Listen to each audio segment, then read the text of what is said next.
Bom dia a todos, olá. Para aqueles que estão participando a partir de hoje, sejam bem-vindos. Eu não vou pedir apresentação agora para a gente ter uma dinâmica melhor, mas as pessoas que chegaram agora podem se apresentar via chat. O UNIAI é um grupo de estudos eminentemente de aprendizagem colaborativa. Nós atuamos a partir do nosso coletivo. Então, nós não temos um especialista, uma pessoa específica que conduz os assuntos, nós trabalhamos colaborativamente.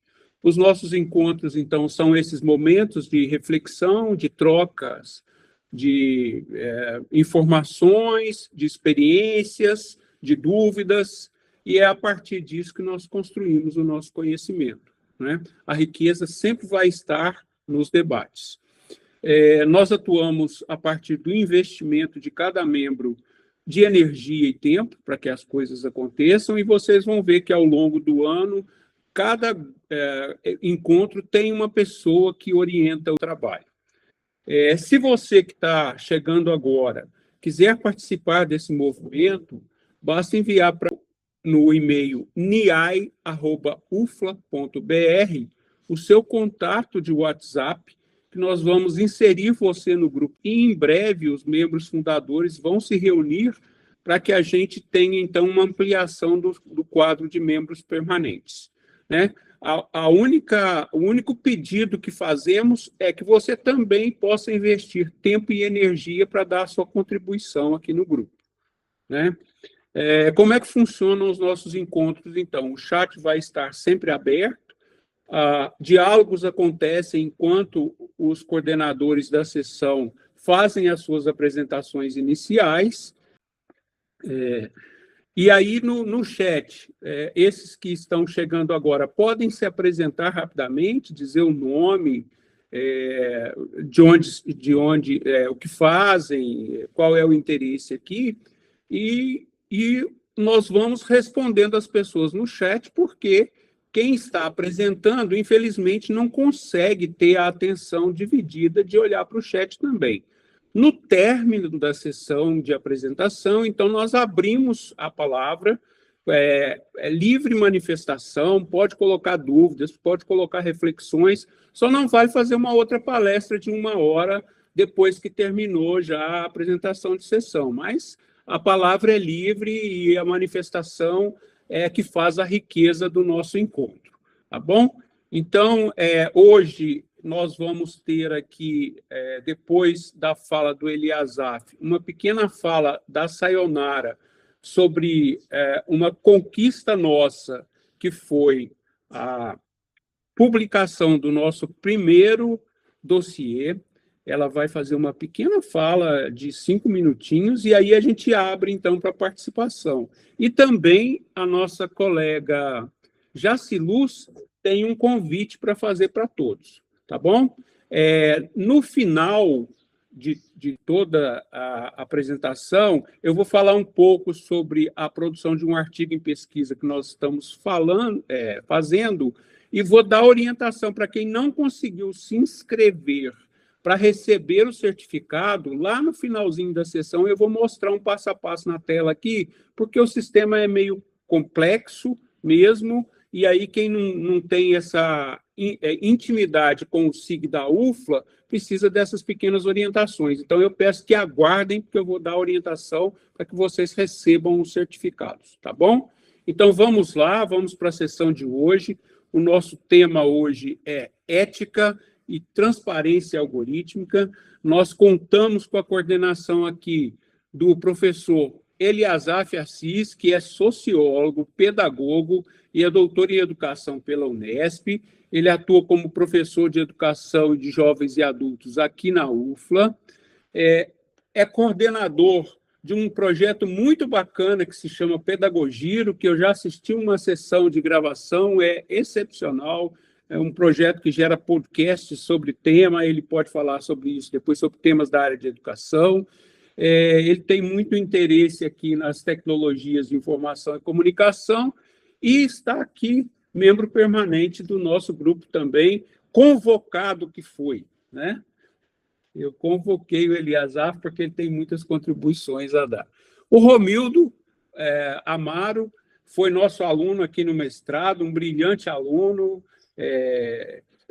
muito participativo, com excelentes contribuições. Ele é formado em filosofia pelo Instituto São Tomás de Aquino, é mestre em educação, como eu disse, leciona filosofia na educação básica, é um professor da educação básica, leciona no Colégio Tiradentes da Polícia Militar e no Colégio Estadual João Gabriel de Oliveira e também no Colégio Cronos. Sobra tempo para alguma coisa, Romildo? Ele investiga questões ligadas ao ensino de filosofia. E filosofia tem tudo a ver com o que a gente vai conversar aqui, então já fiz a apresentação inicial, a bola agora está com vocês, meus amigos. Muito bem. Bom dia a todas e todos. Eu já disse isso antes, depois fui buscar uma água. E eu queria lembrar que, além de todos esse currículo extenso do Romildo, ele até saiu. Ele também é professor de gafieira. Eu não ia perder essa chance, Romildo. E aí, Ronei, tem que saber como, além de tudo isso, ele também dá aula de gafieira, né? Eu acho que ele deve ter, então, um irmão gêmeo e os dois se juntam e fazem a entidade Romildo, entendeu?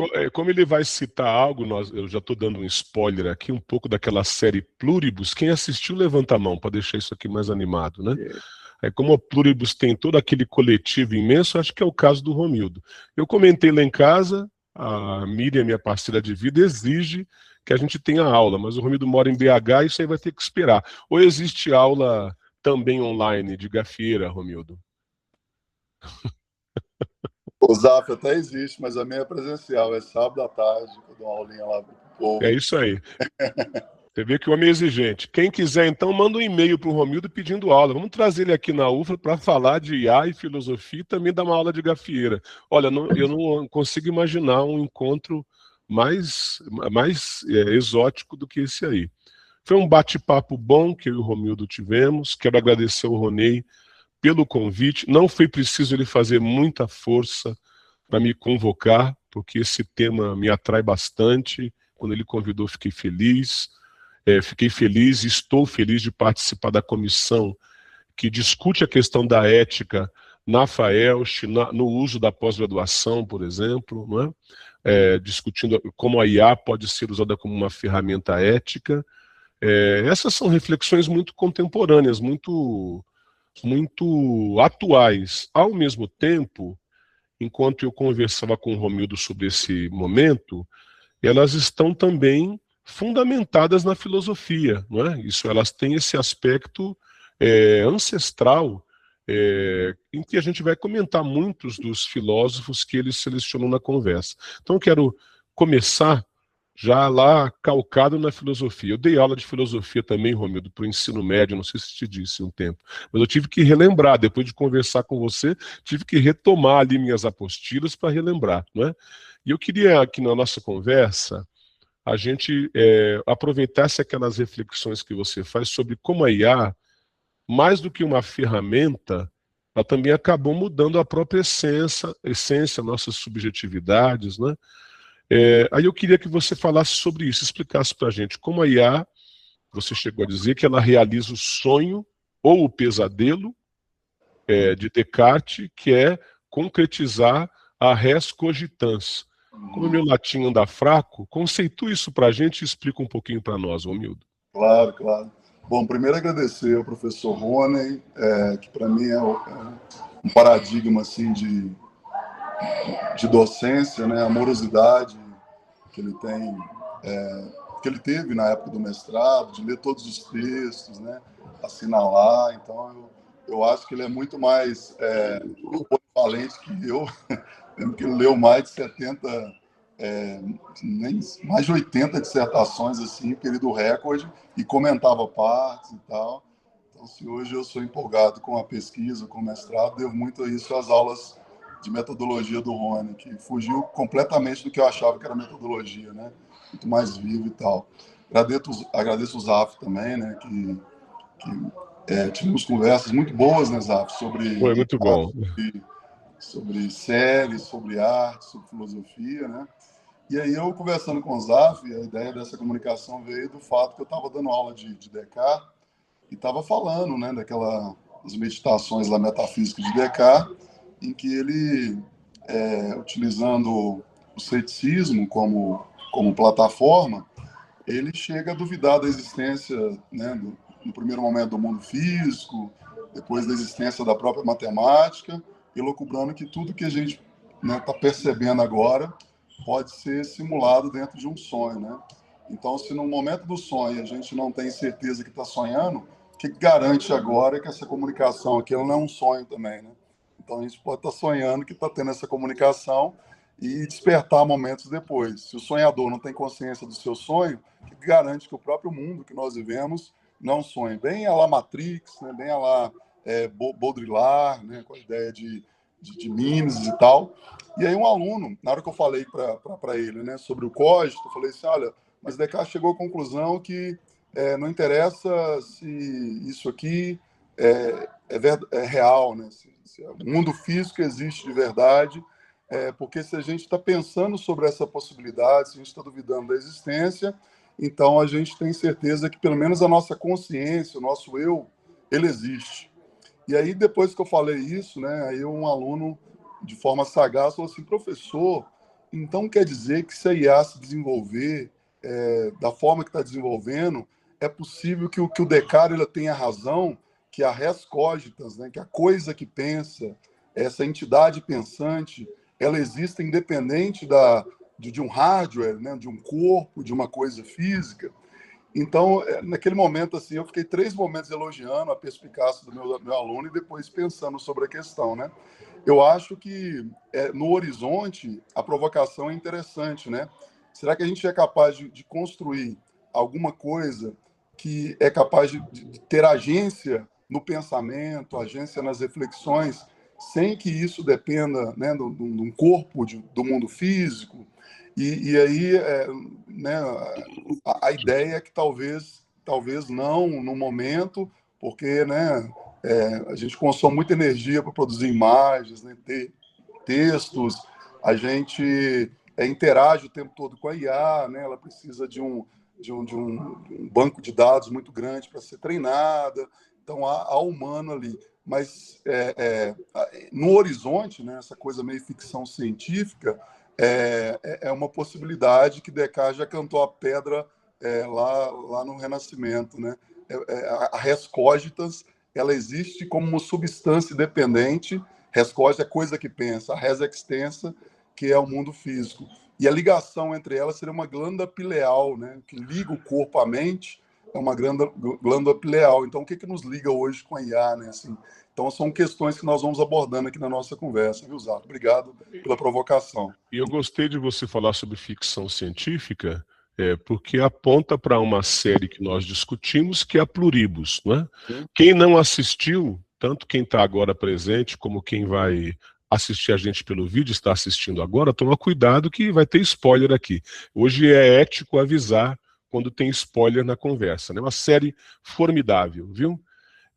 E nessa série há inclusive essa impressão que eu noto, que você está dizendo, que essa espécie de ausência do corpo numa mente coletiva é abordada lá. A série não trata especificamente de IA, mas eu lembro de ter assistido, sofrido uma angústia tremenda com a falta de percepção que as pessoas têm, inclusive corpórea, da sua própria individualidade. É uma série bem slow burn, que é lenta, mas que é capaz de conduzir você a um pensamento profundo, né? Você acha que a gente está correndo esse perigo, como você vê na série, dessa união coletiva, né? Olhando pela ética da informação, e antecipando um autor que discutimos e discutiremos aqui, que é Luciano Floridi, né? Os algoritmos já estão reconfigurando a maneira como a gente vive. Já é errado dizer que existe uma vida digital e uma vida real. Ele chega a dizer isso, né? A vida agora é on-life, uma vida online vivida em tempo integral. A gente sente isso, né? A gente está caminhando, eu lembro da minha querida amiga Sayonara dizendo, você está exercitando e faz pausas para ver se tem algo no mundo digital e virtual que seja urgente, necessário. Nós já estamos vivendo essa vida dupla, né? A Matrix já está acontecendo, né? Que outras coisas importantes você percebeu na série que tratam dessa espécie de perda de autonomia, dessa harmonia entre as pessoas ou entre as discussões que é meio artificial, Romildo?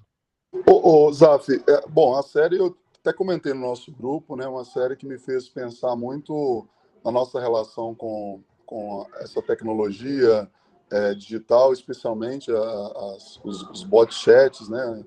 O ChatGPT, Gemini, DeepSeek, etc. Porque a série trata de uma questão ética fundamental, né? É assim, em nome de uma harmonia, de uma paz, de uma organização que ruma à felicidade, a gente poderia perder a autonomia, né? E aí tem uma colunista da Folha, que eu esqueci o nome, eu sei que o sobrenome é Byte, alguma coisa Byte. Ela começou a escrever uma coluna na Folha, e aí o pessoal achou muito pasteurizado o texto, muito com cara de chat GPT, com cara de A, e aí o pessoal começou a criticar, e assim, a Folha, e ela admitiu, não, eu uso o chat GPT porque meu tempo é muito precioso e tal, e aí a Folha defendeu, dizendo, nós somos favoráveis a essa inovação e tal, né? Então, o que acontece? Eu estou dando esse exemplo dessa menina, dessa autora, parece que ela trabalha com design de sobrancelha e tal, para dizer que talvez, em nome assim, de uma certa tranquilidade, uma certa ganho de tempo, né?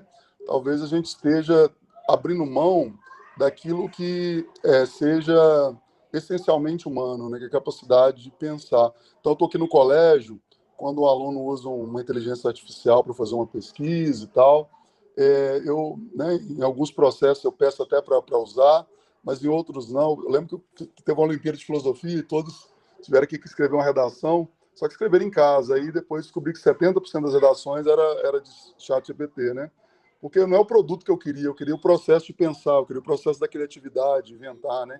E a série discute isso, assim, a Carol é uma imune ao vírus e ela vê que aquela facilidade que as pessoas têm de ter tudo na mão, que ela tem também, ela parece não ser suficiente para dizer para conferir sentido à vida, sabe? Então, as pessoas parece que hoje a facilidade que as inteligências artificiais elas criam para a gente, elas têm desafiado aquilo que talvez essencialmente seja humano em alguma medida, quando a dependência é muito grande, porque a gente está perdendo talvez a capacidade de conflitar, né, de errar, de decidir, e a gente tem produzido um discurso que é controlado por grandes corporações, né? Porque o banco de dados nós não temos transparência, ainda não há uma regulamentação de como essas IAs são treinadas, né? Então, quer dizer, se eu preparo todas as minhas aulas ipsis literis Gemini ou GPT, significa que quem está comandando a minha didática, se eu não dialogo com isso, não sou eu, né? E nem a minha criatividade, nem a minha inventividade. Talvez uma pessoa de 22 anos sentado no Vale do Silício lá, configurando o que eu vou dar em sala de aula e como eu vou dar. Então, isso, para mim, do ponto de vista ético, é desafiador, é uma questão que me pega assim, muito, sabe? Então, por isso que a série ela dialoga muito, porque ela está dizendo assim, olha, você trocaria todos os problemas humanos por uma consciência coletiva, te oferece o que você quer, onde as pessoas nem comem carne, por exemplo, né? Elas vivem em paz, de forma harmonicamente organizadas. Bom, colocando isso em redes sociais, no processo de algoritmo, é mais ou menos isso que a gente quer, né? Mesmo que você fale uma coisa absurda para o chat, ou para um chat box qualquer, parece que eles não querem te contrariar, né? Eles sempre falam só, boa, que excelente ideia, e começa a cultivar o seu ego, né? Começa a te mimar dessa forma, e a série parece que mimetiza isso de alguma forma. Essa é a minha percepção. Eu acho essa percepção muito válida, e quando a série, antes de ser lançada, foi discutida, eu li muito a respeito dela, já comentei com você, essa ideia de discutir uma produção audiovisual em termos de filosofia ética da educação é muito empolgante para mim. Publiquei artigos a respeito disso, né? Agora, achei curioso que você tem algo muito original, Romildo, porque a maior parte do que eu li, a maior parte escrita em inglês, sobre pluribus, só destaca a positividade tóxica. As pessoas não conseguem fazer essa alusão à IA e a esses vieses algorítmicos que ficam mimando a pessoa que faz uso da IA, mantendo ela na bolha, no seu contexto de bolha, no seu contexto de vieses algorítmicos, né? Isso é interessante também, aqui vem um spoiler, porque na série, a Carol, que é a única que é imune ao vírus que deixou toda a humanidade nessa espécie de consciência coletiva, que é uma espécie de IA, ela pode pedir o que ela quiser, porque um dos princípios do pluribus, dessa união toda, né, é que eles sempre vão tentar agradar, né? E ela pode pedir, inclusive, uma bomba atômica. Spoiler maior não tem, tá, gente? Que esse é o último episódio, tá? Então ela pode pedir uma bomba atômica que eles vão ceder. O que ela pedir, eles vão fazer, né? Seja imoral, seja ilegal, seja um flagrante poço de perda ética, eles vão atender. Isso é uma coisa importante para a gente dizer aqui, porque quando a gente fala da algorética, eu vou tentar defini-la melhor quando chegar a minha fala, e Paulo Benanti a propõe, ele fala que a gente corre um risco enorme com esses vieses algorítmicos de mergulhar numa tirania amoral. Ele pinta com tintas bem pesadas, porque essa é a primeira discussão, a problematização do meio, né? O que você fala sobre isso, sobre essa necessidade que a gente tem de que a IA, em toda a sua potência, também seja desenhada a partir de um discernimento ético? Pois essa é a grande questão, né, assim, para mim, porque quando a gente pensa em ética, nessa área, né, da filosofia, que estabelece como nós devemos agir, como a gente vive uma espécie de hibridismo, né, você falou muito bem, entre o mundo real e esse mundo digital, nós temos um descompasso muito grande entre inovação tecnológica e a capacidade humana de discutir de forma democrática, né, com governos, com a população, sobre quais são os freios e contrapesos éticos para as IAs, né? Então, o que me parece é que se as IAs, o mundo digital, de forma geral, é a nova ágora, parece que essa ágora agora não é mais do povo, né? Parece que agora ela tem nome, tem sobrenome, tem proprietários. Então, essa discussão, né, que a Dora faz, e outras autoras que discutem IA estão fazendo, inclusive com o governo, lá no Senado, aqui no Brasil, como que tem que ter regulamentação, ponto. E essa regulamentação ela não pode ser apenas uma regulamentação baseada naqueles que criam a tecnologia, né, ou a técnica. Ela tem que ouvir quais são as demandas da população, né, quais são os princípios, os valores que norteiam o bem comum, uma sociedade mais justa. Porque, veja, se nossa fonte de pesquisa, se a forma da gente dar aula, organizar nossa vida, ela vem hoje, né, de modelos de linguagem, como esse que a gente tem citado, então a pessoa pode pasteurizar isso, enviesar isso da forma que lhe convier, né, politicamente. Então, eu acho que hoje, para mim, o problema maior é que a tecnologia ela avança tanto que deputados, senadores, até nós, temos que correr atrás para ver qual que é a diferença de um LLM por exemplo, para as agências de IA, que já mudou, que já potencializou a capacidade de criação, né, de conexões, de dados, né, de relação entre dados e tal. Então, é isso. Está posto o que é necessário, na minha opinião, uma regulamentação baseada em valores como justiça, né? Não misoginia, não sexismo, não racismo, etc. Mas o grande desafio é que parece que há uma morosidade de compreensão de como elas funcionam e há também uma espécie de preguiça política, talvez, para entrar nessa seara, né? Então, não é mais cercear a liberdade, uma regulamentação. É pelo contrário, é permitir que esse espaço digital, de forma geral, ele seja expressão da coletividade, né? Seja expressão da diversidade que há no mundo e pautados em princípios éticos. Eu lembro que, para fazer essa comunicação, eu fiz alguns testes, né? Eu pedi ao Gemini, ao GPT, para criar imagem de uma pessoa feliz e realizada, né? Ora, nenhuma pessoa indígena, nenhuma pessoa negra foi criada, né? Eu não me vejo muito pronto. Depois pedi imagem da família feliz.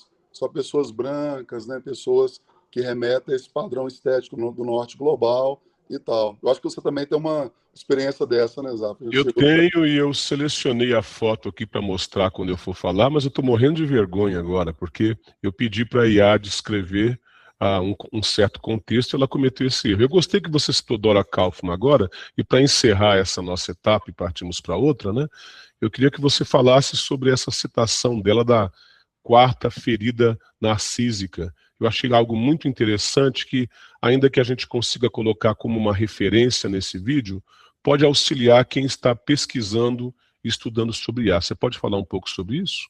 Sim, o Freud, ele fala que nós sofremos 3 feridas narcísicas, né? Bom, Narciso é esse personagem da mitologia grega que foi enfeitiçado porque ele era muito bonito, né? E aí ele não se interessou por uma das deusas, que agora me fala o nome, e aí ela o amaldiçoou como para ele ser capaz de apaixonar apenas por ele mesmo.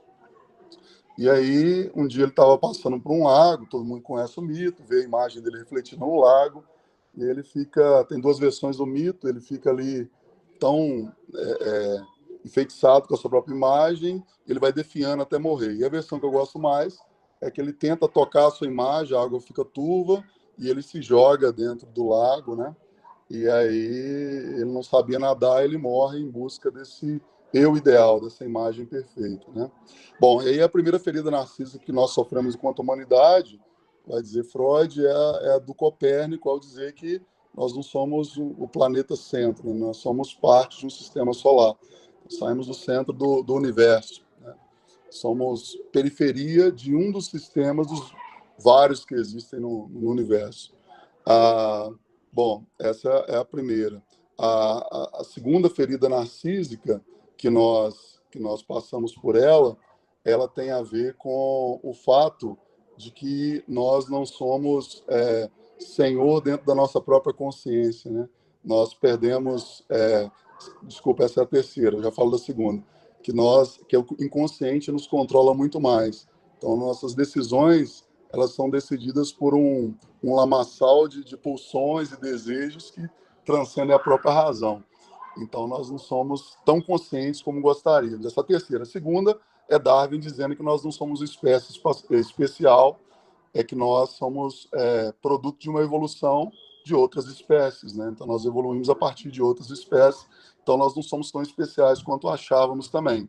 E a quarta, a Dora Kaufmann, é uma pesquisadora sobre esse tema, ela fala muito bem, ela fala que nós parece que estamos perdendo algo que é essencialmente humano, que é exatamente a capacidade de criar linguagem, de forma linguagem e representação simbólica, né, de forma autêntica. Quando você cria IA generativa, e agora, né, com as agências de IA que fazem isso de forma muito mais eficiente, então você tem o ser humano se descobrindo como alguém que não é o único capaz de criar linguagem complexa. E como as IAs elas têm acesso a um banco de dados muito maior que a gente, então, aparentemente, ela teria uma capacidade de pensar muito maior do que a gente. A gente sabe que o que ela faz é correlação, né?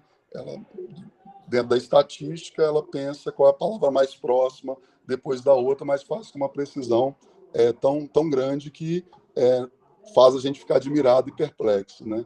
Então, essa é a quarta ferida narcísica e a gente tem que lidar com ela agora, né?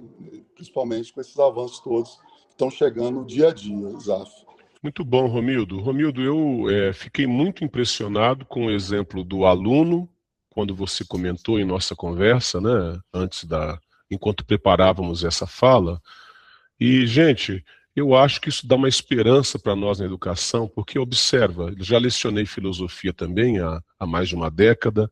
Quando você leciona filosofia para adolescentes e você tem esse tipo de interação que você teve, Romildo, esse é o melhor elogio para um professor de filosofia ou um filósofo, é quando a pessoa que está sendo mentoreada e interage com ele é capaz de refletir e pensar. Não tem como te elogiar mais do que dizer que você está afetando seus alunos no seu papel. Isso é indispensável, de certa forma o ponto fulcral de nosso tema sobre algorética, que nós temos que causar alguma influência e a escola tem uma potência para isso. Pode não ser a maior, como diz Freire, pode não poder muito, mas o que ela pode é só papel dela, né? Então, quero te parabenizar e quero aplicar uma atividade aqui para todos e todas nós agora. No meio de toda essa conversa, citamos aqui Paulo Benanti, Luciano Floridi, e esse último, que é o Floridi, diz que a gente vive um dilúvio de informações e algoritmos, algo que ele chama de infosfera. A gente é submergido nisso, a tal ponto que a vida online e a vida real, elas se misturaram. Você vai treinar, vai correr, você está correndo com um aplicativo que está calculando quanto você está correndo ou deveria correr, o que é pior, não é? Então agora, nós temos uma pergunta e eu vou aplicar um Mentimeter aqui. Eu não sei porque eu insisto, sabe? Eu já fiz isso algumas vezes, deu muito errado, outras deu muito certo, mas eu acho muito bonito e apropriado para a gente criar essa nuvem de palavras que o Mentimeter possibilita. Então eu vou colocar aqui a apresentação dele para vocês. E você tem na apresentação o QR Code. E eu vou colocar aqui no chat dessa reunião do Meet, que quem está vendo gravado provavelmente não verá, né? O link. Vocês que estão presentes agora podem clicar lá e tentar responder essa pergunta aqui que é provocada por esse pensamento do Floridi, sobre o dilúvio da IA, das informações. Ele discute a ética da informação e a IA dentro desse contexto. Se a IA é um dilúvio, qual seria a arca? Nós estamos bíblicos hoje, tá? Qual seria o barco para manter a educação à tona? Copia aquele linkzinho lá, ou aquele número do Mentimeter, pode acessar o link aqui no chat de conversação e contribui com uma ou duas palavras aí para a gente formar uma nuvem de palavras bem bonita. Nós temos aí uns 5 minutos para isso. A alteridade. Vocês estão vendo ela projetada aí, não é? Regulação também, acho. É muito pouco poético, mas é muito necessário. Criatividade, também acho.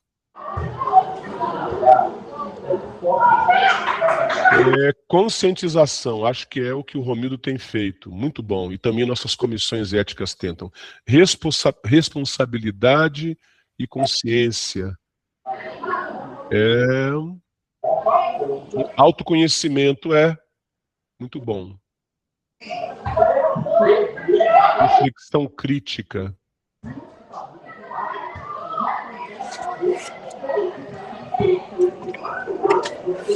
Que boa participação, viu, gente?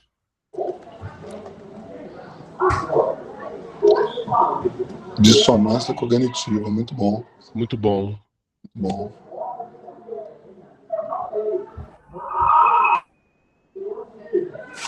Bem, a gente vai encerrar daqui a 1 minutinho. Aproveita para colocar lá a sua palavra, uma ou duas. Estou vendo aqui, 15 dos 17 presentes nesse momento aqui nesse Meet já responderam. Talvez alguns mais de uma vez, não é? Então, eu queria pedir, Romildo, comenta um pouco dessa nuvem. O que se destaca para você? Uma ou duas palavras, e na sua perspectiva de professor em exercício no ensino médio e também pensou na educação básica, né? Na educação fundamental, mas o que se destaca para você como importante?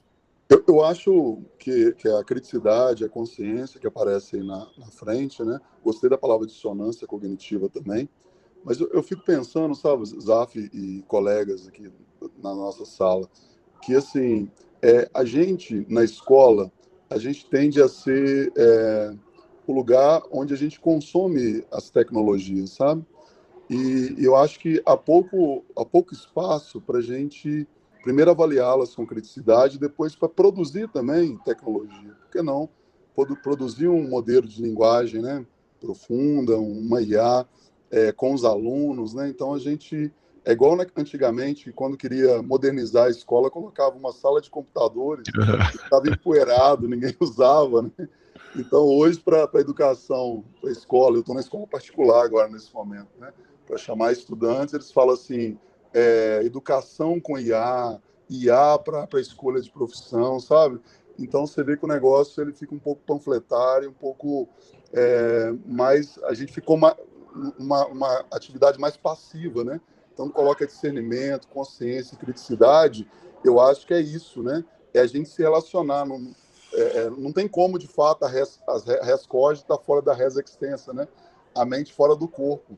Mas a gente precisa trazer essa essa né? essa coisa metafísica, talvez, da IA programada, algoritmizada, para esse corpus, para essa vida aqui real, né, para os alunos que são reais, para professores reais, para que eles também façam parte da produção, da análise, de compreender como funciona, e não só apenas uma coisa para facilitar a vida, igual a Carol lá em Pluribus, sabe? Não ela, né, porque ela é uma das 13 lá que não foi infectada, mas não ser tão como o outro personagem que não foi infectado, que é da América do Sul, esqueci o nome do personagem agora, mas também não ser tão Carol, né, no primeiro momento, querendo usar a IA de toda forma, né, mas no final da etapa ela vê os benefícios. Então, acho que a gente precisa de recuperar aquilo que em nós é o que nos faz humanos, que é a capacidade de refletir, de criticar, de dialogar com essas inteligências que nós produzimos, que vieram da gente. Elas não vieram do alienígena, né? Elas vieram da gente mesmo, nesse sentido. Muito bom. Muito obrigado, Romildo. Muito obrigado a todas as participações. Deu certo. Às vezes não dá, tá? Eu estou colocando aqui no chat de conversação um pequeno glossário que eu e o Romildo montamos com a ajuda do Gemini, devemos dizer, e com nossa autoria. Então é plenamente possível trabalhar em grupo, compartilhado, e aproveitar a inteligência artificial como um copiloto. Essas coisas me encantam, não é? Você fazer o uso da ferramenta, mas você também tem o pensamento crítico. Ela errou várias vezes, então se você não souber o que está fazendo, não vai adiantar nada, né? Ou você não vai chegar em nada muito original. Mas eu fiquei feliz com esse glossário, que inclui, além de algumas siglas e termos utilizados na fala do Romildo, e alguns que usarei agora, brevemente, também alguns autores e os links que reportam a eles. Um ou outro link eu testei hoje de manhã, achei que não está funcionando como eu gostaria. Então eu peço só que vocês deem uma olhada, mas não façam download do documento. Eu vou atualizá-lo, inclusive com algumas inserções novas que o Romildo me enviou, tá bom? Romildo, muito obrigado por essa participação. Eu quero usar mais 10 minutinhos aqui para fazer uma conclusão sobre minhas reflexões do que a gente está tratando de ética e algorética. Começamos falando, dando essa previsão do Romildo. Eu já começo com a foto que me envergonha. Eu vou explicar o contexto. Eu estava num clube de leitura, o nome é clube, você tem um livro que você lê durante um mês, esse grupo se reúne e a gente tenta reunir em lugares agradáveis, num parque. Aí, reunidos num parque, comentando sobre o livro, um dos professores presentes falou: olha, vamos colocar uma foto aqui no grupo de WhatsApp do livro, né, do Clube do Livro. Ele descreveu brasileiros lendo um livro ou num clube de leitura, fazendo uma refeição ao ar livre, e esses brasileiros estão felizes, que a gente estava feliz ali discutindo. É um momento de lazer, além de fruição intelectual. Fez aquele prompt assim, maravilhoso no ChatGPT. Aí a imagem que o ChatGPT gerou foi essa aqui. Então, para o ChatGPT, esses são os brasileiros fruindo intelectualmente de uma refeição, sentados ao ar livre e felizes, né? Diz aí no chat o que você achou dessa imagem, né? Bom, eu queria estar malhado desse jeito, tá? Eu queria estar assim. Então, um pouco da minha crítica é também inveja, não é? Agora a gente... o que é pior, a gente colocou a foto como ícone ali do grupo de WhatsApp, né? Isso que é pior, sabe? É bem o pluribus mesmo. A IA te agrada, sabe? Ela faz de um jeito que você sente-se seduzido, e ela não faz isso porque ela tem uma mente, ela não é uma mente que vai dominar o mundo, né? Ela faz isso porque ela é dominada por preconceitos que, transformados em vieses algorítmicos, transforma o que você está falando, o seu contexto, de forma que ela tenta te agradar, mas ela está usando aqueles estereótipos dos quais ela se alimenta. Então aqui, em alguns breves slides, nós tratamos sobre isso, sobre algorética, que é uma palavra, um neologismo sugerido pelo Papa Francisco, então não tem como a gente estar mais bíblico do que hoje, não é? E o Papa Francisco, em um documento publicado ali por volta da pandemia, me perdoe se não estou lembrando agora, 2021, se me lembro bem, podem pesquisar aí, que é um chamado de Roma, uma carta aberta para tratar a ética em termos de informação. Então ele usou esse neologismo, que é a algorética. Eu gostei muito da invenção da palavra.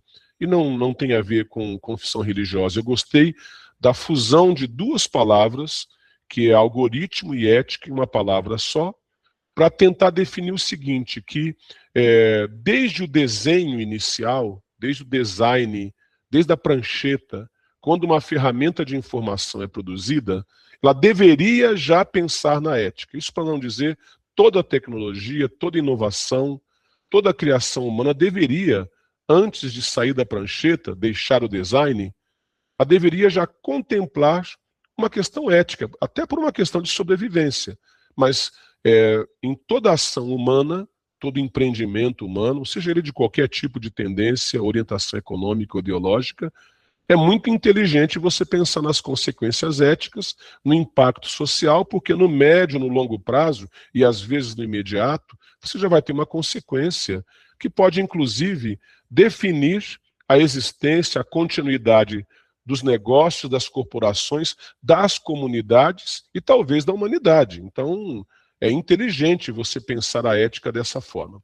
Apesar da palavra ter sido utilizada publicamente a primeira vez pelo Papa Francisco em um documento católico que era voltado às empresas, várias delas assinaram, a Microsoft assinou, outras foram convidadas, e eu vou comentar um pouquinho disso. Elas assinaram porque elas são empresas PBC, são empresas, corporações de benefício público. É um pouco difícil para a gente entender no Brasil, porque nossa organização das empresas aqui não é a mesma, mas nos Estados Unidos, se você é um CEO que não dá o máximo de lucro, você pode ser processado. Você é obrigado a dar o lucro máximo, senão os acionistas te processam. Quando você quer uma empresa preocupada com o impacto social, você tem uma empresa que é uma corporação de benefício público, é um documento que protege o grupo gestor e, na verdade, está garantindo que ele se preocupa com os impactos sociais. A OpenAI é uma espécie de empresa voltada ao benefício público. Se isso acontece de fato, podemos discutir. Agora, um exemplo é esse agora. A OpenAI está envolvida em diversos contratos com o governo americano desenvolvendo equipamento bélico. Então, de fato, ao pé da letra, em termos filosóficos, a empresa está traindo esse princípio. E está traindo também a carta de Roma que ela assinou sobre algorética. Mas pensa comigo, se não houvessem esses freios, aí a coisa piorava. Como diz o meu pai querido, que hoje não está aqui conosco nesse plano, ele fala assim, olha, é muito ruim quando alguém age errado às escuras, escondido. Mas é pior quando ele perde a vergonha e age às claras, que é o mundo acaba de vez. Então, enquanto você tem alguns freios, há uma palavra no grego para isso, né, Romildo? Uma palavra que diz assim, a pessoa que não age errado, a pessoa, a corporação, a nação, que ela tem medo de fazer algo que as pessoas vão dizer isso aí é imoral, coisa que a gente não vê agora, por exemplo, na gestão dos Estados Unidos. Pode fazer até o que é imoral, invadir outro país. Eles perderam a vergonha, existe essa palavra, tá? Perder a vergonha em grego. E é o que acontece em termos éticos, quando as pessoas não assinam documento nenhum, não são, as corporações não são freadas na sua gana, na sua sanha lucrativa, por algum padrão como é esse de benefícios públicos. No Brasil temos outra compreensão, mas ela é traduzida para cá por alguns autores, tá? Primeiro problema, a IA não é neutra. Então a IA não é algo que surgiu e não é muito aplicado aos termos mercado. Já ouvi pessoas neoliberais dizendo que o mercado é neutro, que é uma ideia muito ridícula, não só em termos políticos, em termos de teoria econômica, porque Adam Smith já explicou que não existe essa neutralidade, né? Há a mão invisível da economia, e ele descreveu isso muito bem, em diversos momentos. A IA não é neutra porque ela é dominada por vieses algorítmicos que se fundamentam nos preconceitos que ela vai encontrar nesses diversos contextos que ela encontra na internet, quando faz a pesquisa, mas ela também encontra no contexto de quem está fazendo a pesquisa no momento, porque ela está amarrando-se ao seu contexto algorítmico. Por isso, o Obama, o ex-presidente americano, fez uma citação interessante na Primavera Árabe, pedindo o que vocês pediram aqui na nuvem de palavras, a regulação dos algoritmos. E ele diria, se estivesse hoje, da própria IA. Porque ele falou, se alguém na Primavera Árabe, aquele momento de revolução no Egito, tivesse digitado Egito para fazer uma busca em um motor de busca da internet, se ele fosse um conservador e tivesse um histórico de buscas em sites conservadores, ele ia ouvir caos, destruição no Egito, uma crítica à Primavera Árabe. Se ele fosse alguém progressista, ia ouvir Primavera Árabe, um caminho para a independência. Se ele fosse simplesmente alguém que nunca se interessasse por política e todo o histórico dele algorítmico demonstrasse isso, ele ia receber a seguinte mensagem, olha, Egito, pirâmides e passagens aéreas, cada um mantido em sua bolha algorítmica, coisa que a IA faz, e esse exemplo do Pluribus, citado pelo Romildo, lembra, né? Essa infosfera, citada por Luciano Floridi, ela pede para uma solução da algorética, porque Luciano Floridi diz assim, não existe como não discutir esse assunto mais. É impossível você dizer, não, eu não quero discutir IA, porque a IA já está envolvida nos aspectos cotidianos da vida. Ela está presente quando você compra um celular novo, que já tem IA out of the box, né? Você tirou ele de lá, ele vai ligar, ele já está com a IA instalada para mexer com tudo, com suas fotos, com seu texto. Já é algo presente. Há um universo em que nós podemos ter duas frentes aqui. Estou falando para as educadoras e educadores que me ouvem. Eu tenho uma sensação de impotência quando eu falo das grandes corporações. Porque o que é a escola? A escola é uma instituição pequena diante desses Golias. As alegorias bíblicas aqui estão imensas, né? Mas a escola ela tem pouca força relativamente, mas ela tem uma potência que é formar cidadãos críticos. E não nos furtamos a necessidade também de, nas políticas públicas, ter alguma influência. Mas não é o nosso principal impacto, a gente sabe disso. A solução é ensinar as pessoas a algorética que Paulo Benanti vai definir muito bem. Não é um assunto, vejam bem, que foi criado numa carta por um líder religioso. Não. A algorética é estudada por Paulo Benanti, por Luciano Floridi, e ela é pesquisada também no meio da academia. Então existe uma pesquisa muito forte na academia, principalmente com um grupo que é o Jedi. Eu queria ter um nome assim, um nome muito bom, né? Jedi, lembra Star Wars, né? Que é aquele grupo lá da Federal do Paraná que estuda, dentre outras coisas, propriedade intelectual. Eles estão mais amparados no direito, tá? E nas questões de administração pública. E esse grupo estuda Paulo Benanti, estuda Floridi e a própria Carta de Roma, pedindo por uma algorética. Então, é um assunto acadêmico. E eu coloco os links para vocês naquele documento que coloquei lá. Professor Ronei, eu agradeço muito o convite que me foi feito, me fez muito bem esse tempo especial que tive na discussão com o grupo e também na discussão com o Romildo. Foi um tempo muito peculiar, vocês sabem para mim, né? Mas me fez muito bem estar participando. Então aqui eu estou encerrando minha fala e se vocês quiserem abrir para um comentário ou para a querida Sayonara fazer também a comunicação dela, fiquem à vontade. Muito obrigado a todas e todos pela atenção. Muito obrigado. Eu tinha certeza que vocês formariam uma excelente dupla para nos conduzir aqui nesse tema e superaram todas as expectativas, né? A gente dançou na feira junto, né, Ronei? Então. Mas fiquem aí, porque nós temos aqui a sessão aberta para as falas.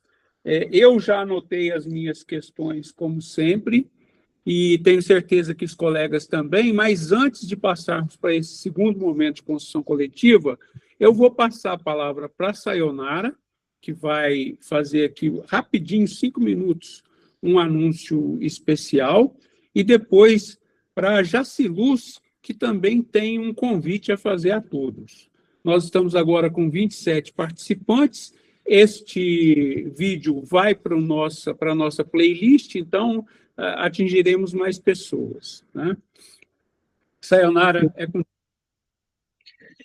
Bom dia a todos e todas. Eu vou pedir que, enquanto eu vou falando, vou pedir aqui, Zaf, se você já está compartilhando aí, puder compartilhar a página inicial da revista Devir para mim, você pode fazer isso, por favor? Posso sim, já estou indo lá. Obrigada. Eu queria compartilhar com vocês uma notícia que marca um momento importante para o nosso grupo. Há pouco mais de um ano, quando o NIAI começou, a gente se deparava com uma realidade que havia muito pouca literatura sobre inteligência artificial e educação em português. Eram lacunas que precisavam ser preenchidas. Hoje, com satisfação, anuncio que nosso dossiê está no ar. E isso foi possível graças ao trabalho dedicado do professor Rony, né, coordenador desse grupo e organizador do dossiê, que além de coordenar todo o processo de curadoria dos artigos, escreveu também uma belíssima apresentação que contextualiza todo esse material. Conseguimos cumprir o cronograma e o resultado ficou muito bom, modéstia à parte. Foram 16 artigos aceitos após rigorosa avaliação, 8 rejeitados. Isso significa que temos um material de qualidade, com diversidade de abordagens, que realmente contribuem para entender como a IA e a educação estão se encontrando. E o NIAI, gente, ele participou ativamente dessa produção. Temos 3 artigos de autores do nosso grupo no dossiê. O professor Brian Veloso discute os riscos da IA generativa retroalimentada e a necessidade de reafirmar o protagonismo humano em tempos de síntese de dados. Uma reflexão crítica sobre o que ele chama de dialética da individualização e os efeitos ouroboros. O André, o Luan, né, desse grupo também, por sua vez, ele traz um relato de experiências com curadorias históricas e engenharias de prompt na formação de docentes em história, mostrando como sistemas personalizados com IA podem mapear memórias coletivas e problematizar o racismo algoritmo, justamente isso que a gente estava tratando, né? Transformando a IA em uma interlocutora pedagógica. E a terceira produção, de autoria da Isadora Ribeiro, do Murilo Ferreira, recém-chegado aqui no grupo, com o apoio do Rony, discute a relação da IA com perda da centralidade docente e aspectos formativos.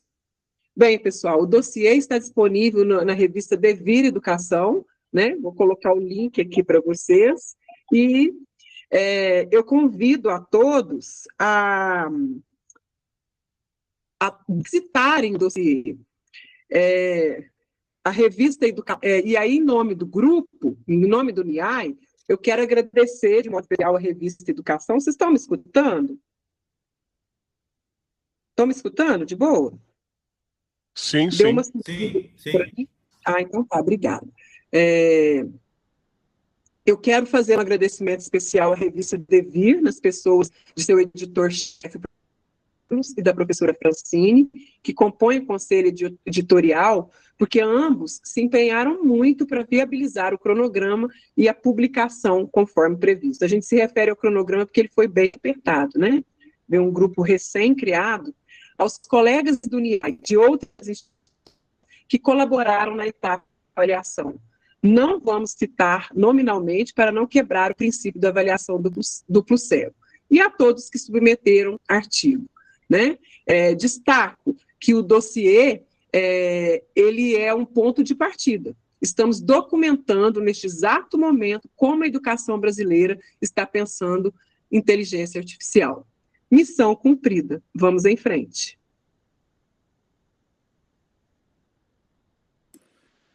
Muito bem. Muito obrigado por esse momento, viu, Sayonara? Eu, com o meu pragmatismo, nunca penso nessas coisas, mas é importante registrar.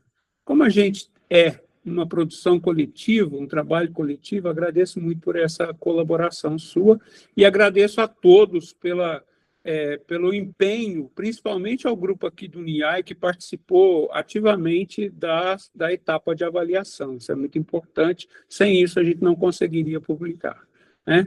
E também um agradecimento, reforço aqui, ao Carlos, que nos acolheu na proposta e viabilizou a publicação aí na revista Devir, tá bom? Pessoal, Jacilu, se você quiser fazer seu convite, a gente passa, então, para a sessão aberta. E para a Patrícia fazer, pode fazer, Patrícia? Para a gente ganhar tempo. Nós vamos... juntas, eu, a Giovana, a Jaciluz e a professora Helena, né, vamos fazer um curso de extensão de 20 horas, serão temas relacionados à educação e à nossa área de letramentos, né, pegando questão de alfabetização, que é minha proposta de tese do doutorado, e questões de leitura em si. E aí depois tem disponível lá os 4 encontros presenciais, e uma parte de leitura assíncrona, né, que a gente vai disponibilizar. Então, esse mês vai ser para inscrição, então ajudem a divulgar, são 75 vagas, quem quiser participar também, né, e aí vai ter o certificado, tudo pela UFLA como curso de extensão. Muito obrigado. Estamos aí ampliando interfaces e integrações. Agradeço aí Patrícia, Jaciluz e os outros envolvidos. Tudo que fizermos para ampliar as possibilidades de debate e de oportunidades de aprendizagem para o pessoal da área de educação se envolver mais ativamente com o tema, eu acho que é muito relevante, tá bom?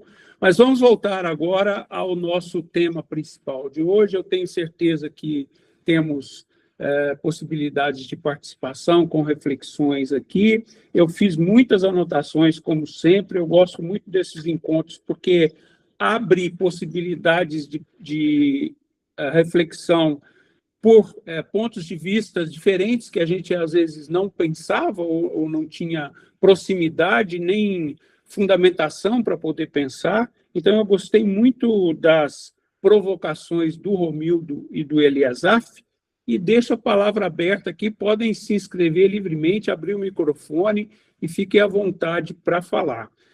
Só vou deixar uma questão aqui que nós temos discutido recorrentemente, inclusive em várias sessões do ano passado aqui, a questão da regulamentação.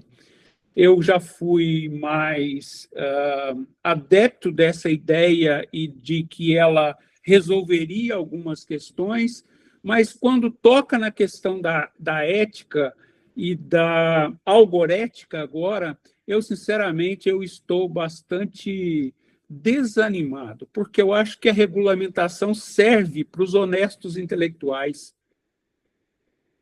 O resto dá uma banana para a regulamentação e continua fazendo o que quer. Bom, deixo aberto para vocês, porque eu... Vai, Brian. Olá, pessoal. Bom dia. Vocês estão me ouvindo bem? Sim. Sim. Parabenizar a dupla aí pela discussão muito relevante. O que eu vou trazer é mais um comentário, acho que para estimular também as reflexões e, enfim, toda essa questão sobre regulamentação e sobre imposição mesmo de modelos específicos de IA, de tecnologia, o que implica certas visões de mundo. Não sei se está todo mundo sabendo, mas eu fiquei, né, tive essa notícia recentemente, fui pesquisar. O PISA, que é uma avaliação internacional, a despeito de todas as críticas que possam ser feitas, ele é uma avaliação que baliza currículos e práticas, né, de vários países do mundo. Já foi anunciado que, a partir de 2029, eles vão cobrar como um dos domínios letramento em mídias e letramento em IA. Né? Então, já há aí uma pressão externa, né, para que se trabalhe isso, e isso, claro, que vai refletir nos currículos. A gente já tem na BNCC, né, fundamentos relacionados às tecnologias digitais, a BNCC Computação também aborda aspectos que estão associados a todas essas discussões sobre algoritmos, mas é interessante como há já, acho que muito movimento de aceitação, de é isso mesmo, né? Então, vamos agora aceitar e se formar pessoas para lidarem com isso. Mas, igual foi pontuado aqui, a gente tem um modelo específico de IA, né, IA generativa, não é a única forma de conceber esse tipo de tecnologia. Eu tenho estudado algumas coisas sobre a própria história da IA e a gente vê que vários grupos, né, historicamente têm estudado IA a partir de diferentes paradigmas, e esse paradigma da aprendizagem não supervisionada, né, enfim, do modelo generativo, é um paradigma que se sobressaiu aí, e já há uma imposição de que é isso, a IA é isso, e nós temos que nos adaptar a isso, né?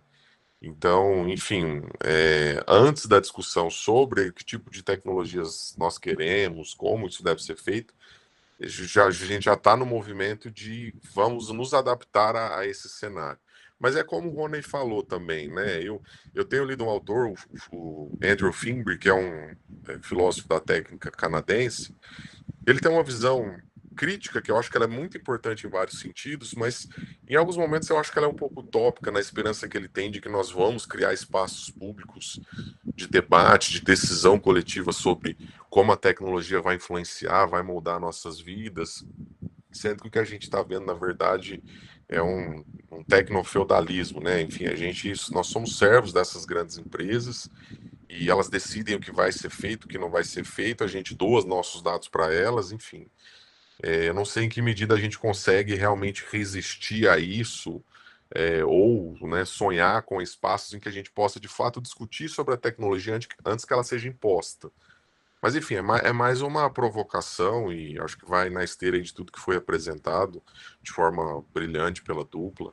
Acho que é uma discussão muito importante que nós precisamos fazer. Independentemente de qualquer coisa, espaços como esse eu acho que são muito importantes para a gente manter a nossa autoria e protagonismo humano, porque a gente está pensando aqui sobre IA, independentemente de qualquer outro desdobramento político sobre isso, mas a gente já está fazendo, né, um movimento de pensar sobre a IA e não apenas usar a IA. Eu acho que isso é fundamental.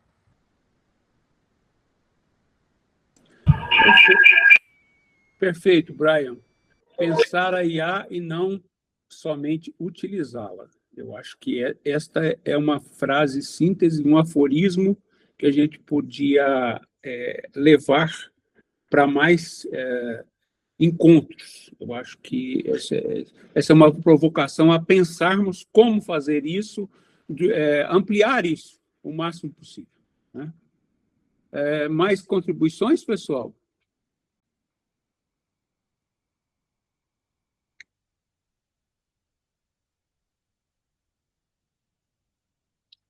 Bom, vocês falaram duas questões interessantes aqui no começo, sobre essa perspectiva de uma mente sem corpo. A IA, para o pouco informado ou para quem pensa pouco profundamente, dá a impressão dessa inteligência superior, e eu tenho algumas experiências de pessoas de convívio que, de repente, descobrem o que a IA pode fazer por elas, né? E elas tratam isso como uma superinteligência, quer dizer, nossa, algo entre a divindade e ele, né? Tem uma superinteligência aqui não corpórea, né? Só que existe uma impossibilidade material de termos uma inteligência. Ela é de circuitos eletrônicos e pulsos elétricos, e ela não é inteligente. Isso a gente já discutiu em outros momentos, eu já coloquei a minha posição. Agora, essa desinformação é meio que retornar à Grécia Antiga e os mitos dos deuses, né? Então, as pessoas, não, a IA vai... não existe uma possibilidade de mente sem corpo. Não existe. Não. Aliás, não existe mais essa dualidade do ponto de vista das discussões de integração cérebro e mente, né? Nós estamos falando de uma coisa só. Então, eu queria deixar aí uma provocação para vocês a respeito dessa fala. Como atingimos as pessoas para que elas desmistifiquem essa tecnologia, que é mais uma, e que tem corpo, sim. Ela consome muita energia, ela deixa cidades sem energia elétrica, ela consome muita água, ela rouba água potável, que podia ser útil para populações, e se isso se ampliar em escala, ela vai fazer muito mais, né? Então, queria uma fala de vocês sobre essa mentira da mente sem corpo da IA. Eu posso comentar, Rony, que eu que puxei a discussão, mas eu gostei da sua analogia ao falar que isso remonta a uma mentalidade mais mítica, né, no sentido de que existe uma entidade em si, por si, que é capaz de gerar conhecimento e tal. E uma coisa interessante de se pensar é que o dualismo cartesiano ele foi muito combatido pela filosofia sequente, né? Porque esse dualismo serviu, por exemplo, para as colonizações ou neocolonizações do século XIX.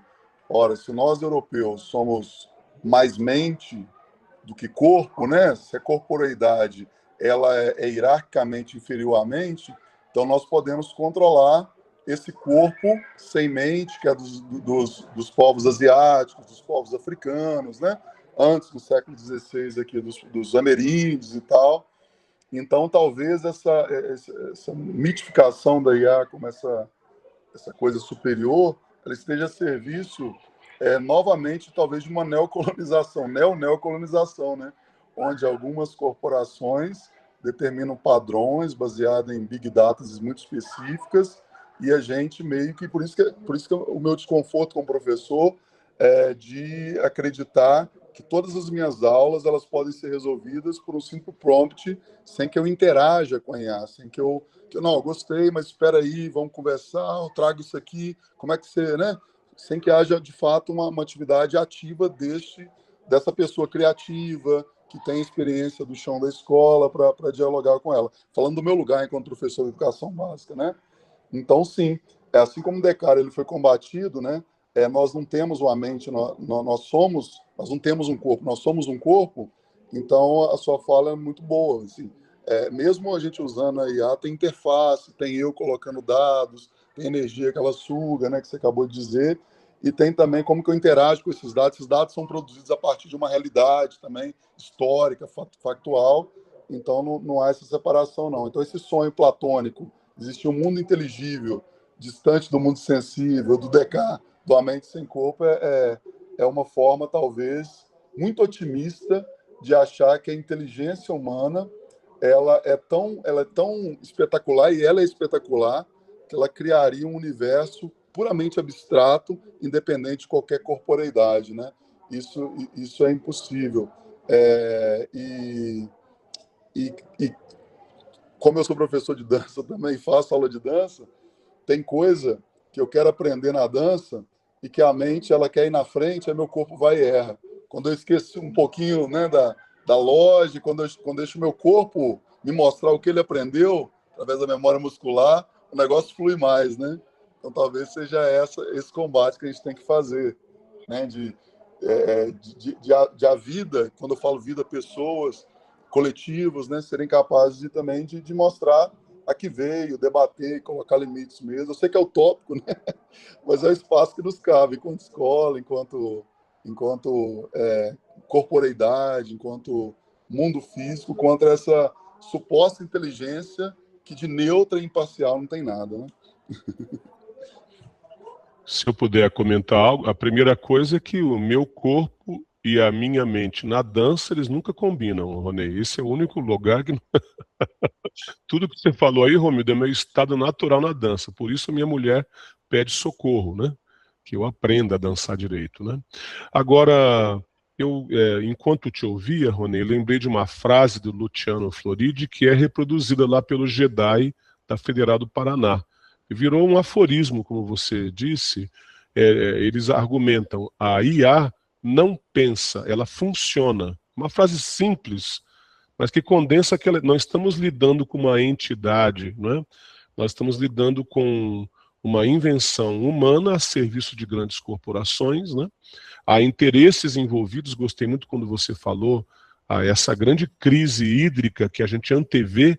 É uma coisa que a gente não imaginaria algum tempo atrás, né? Que o pessoal, no desenvolvimento de tecnologia digital, fosse consumir nossos territórios e nossos aquíferos, porque eles têm que construir cada vez mais servidores, né? Mainframes que usam uma quantidade de água que é de nível de pequenas cidades, né? E isso tudo está mudando esse tabuleiro geopolítico mundial, né? Eu só digo acho, amparado nesses autores, que quando tanto o Jedi quanto o grupo de pesquisa, quando o Floridi exigem que exista a necessidade das grandes corporações, com suas ferramentas de IA, elas têm que ter um quesito ético que chama-se explicabilidade, como elas chegaram naquele resultado. Eu sei que isso tudo passa por tudo que falou Ronei. Eu tenho uma visão sem esperança quando aponta para as grandes corporações e o Estado, ou os Estados, não é? Não sei até se isso é muito digno para um freiriano dizer algo assim, mas eu tenho uma visão de resistência, mas meio sem esperança. Enquanto eu ouvi o Ronei, eu lembrei de outros entraves que temos na educação, e as professoras e os professores vão lembrar. A gente já discutiu sobre televisão, não é? E a televisão já foi um grande problema para a educação, e quando ela surgiu, havia promessas de que ela mudaria o mundo. A gente esquece, porque as pessoas imaginaram, olha, uma TV dessa numa comunidade ribeirinha isolada no Amazonas, nos anos 60, pode fazer o que o telecurso ambicionava fazer, não é? Que a ideia é muito boa. Agora, a ideia não desenvolve, como disse um ministro italiano, lá nos anos 80, não consigo resgatar o nome do homem, ele disse, eu era adolescente, ele falou, a TV podia mudar o mundo, mas ela se comporta com vulgaridade. Ela prefere colocar as mulheres brigando lá na piscina, no meio da lama, que é o que a gente via nos domingos do Brasil dos anos 80, do que se comportar para transformar o mundo. A IA já tem esse caminho, porque vocês vejam o uso pornográfico da IA em termos de indústria. É uma coisa desumana, objetificante, não é? Agora, já enfrentamos esse quadro com outras questões, como o açúcar também, o império do açúcar, né? Eu só estou tentando trazer isso para cá para dizer, quando a gente exige explicabilidade, por exemplo, que os rótulos dos ingredientes sejam evidentes. A gente avança pouco nisso, mas já é possível hoje, quando você vai comprar algo, saber quanto que tem de sódio e que é perigoso, né? Tá parecendo cigarro, né? Porque eu vou lá e pego um negócio no mercado, óleo, eu que sou hipertenso, tá lá alto em sódio. Aí a vontade quer, mas o juízo diz não. Eu acho que em algum momento deveríamos resistir, eu disse, é uma luta que eu tenho com pouca esperança, mas ter esse ambiente de resistir. Enquanto o Ronei falava, eu lembrei de uma figura do pessoal que milita contra essa onipresença do açúcar em tudo. Até o produto que diz não tem açúcar, tem algum tipo de adoçante que vai piorar seu índice de insulina. Isso aí já é comprovado, né? Nos viciaram em açúcar desde a infância. Agora, esse pessoal que luta contra o açúcar exigindo regulação, e que também é uma luta sem esperança, é uma luta de resistência, mas ela é contra as estatísticas, né? Eles dizem que a gente se parece como um bairro grande, que não é condomínio fechado, está aberto, em que vivemos com nossas crianças, nossos adolescentes brincam, Mas nas vias do bairro que são residenciais, carretas e caminhões passam a 80 por hora. Ele fala, precisamos de uma regulação, mas também precisamos ensinar, desenvolver nos habitantes daqui um pensamento crítico, como sobreviver. O que todo mundo que vive em São Paulo, na ZL, como eu vivi com meus filhos, tem que ensinar, filho, como é que pega ônibus, como atravessa a rua, porque eu não posso esperar a regulação. Nem sei se ela vai acontecer, né? Mas eu tenho que desenvolver como o Romildo desenvolveu e desenvolve em suas aulas, algum começo. Aí sim eu tenho esperança. Eu tenho uma forte esperança na potência da escola, e com o nome de escola, eu coloco também a universidade com as juventudes que nela adentram.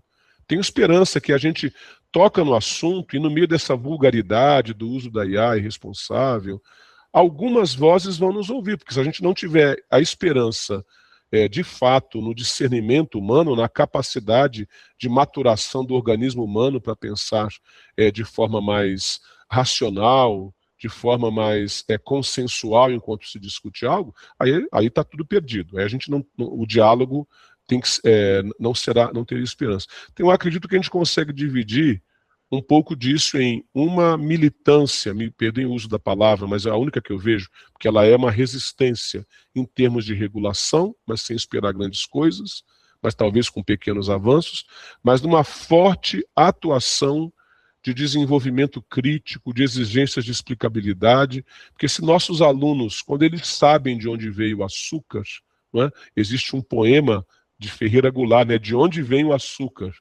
Quando você sabe de onde vem o açúcar, e que na época de Ferreira Goulart, não é muito tempo atrás, anos 80, ele vinha de usinas que exploravam o trabalho escravo, o poema dele, lido em salas de aula, fazia com que alguns alunos evitassem comprar açúcar. Isso é um fenômeno interessante, como foi na época dos abolicionistas, né? Evitaram comprar o açúcar porque o açúcar vem do trabalho escravo. Quando você começa a explicar a origem, o que está por trás dessas grandes corporações, eu penso que você começa a criar uma espécie de resistência ética naqueles que dialogam com você. É uma potência muito forte. Só a escola pode fazer isso. Nem as famílias conseguem mais, porque as famílias estão a cabo agora dessas grandes propagandas, né? Dessas grandes corporações. A escola, às vezes, é o único lugar, a única instituição humana, e pelo documento de Roma, até a igreja tenta e não consegue, ou as igrejas, né? Mas essa é uma discussão de todas as instituições humanas. Então o perigo é grande, né? Assustei-me que a Carta de Roma, pela Algorética, foi assinada por rabinos, por sheiks árabes. Esses dois não deviam combinar em nada, mas os dois combinam com... Nós temos a humanidade ameaçada pelos vieses algorítmicos e pela IA, quando ela é possuída por todos esses preconceitos e manipulações. Perfeito, Eliazar. Eu acho que foi uma boa fala para a gente colocar fazer um fecho nesse momento de reflexão que nós desenvolvemos hoje, né? Agradeço mais uma vez vocês. Um forte abraço a todos. Alguém mais quer fazer alguma manifestação, pessoal? Bom, pessoal, então, até a próxima. Sigam a programação aí do NIAI. Nós sempre divulgamos os encontros. O próximo será daqui a 3 semanas. Tá bom? Um abraço para todos. E eu vou encerrar a gravação, mas fico online para mostrar como se inscrever para o certificado.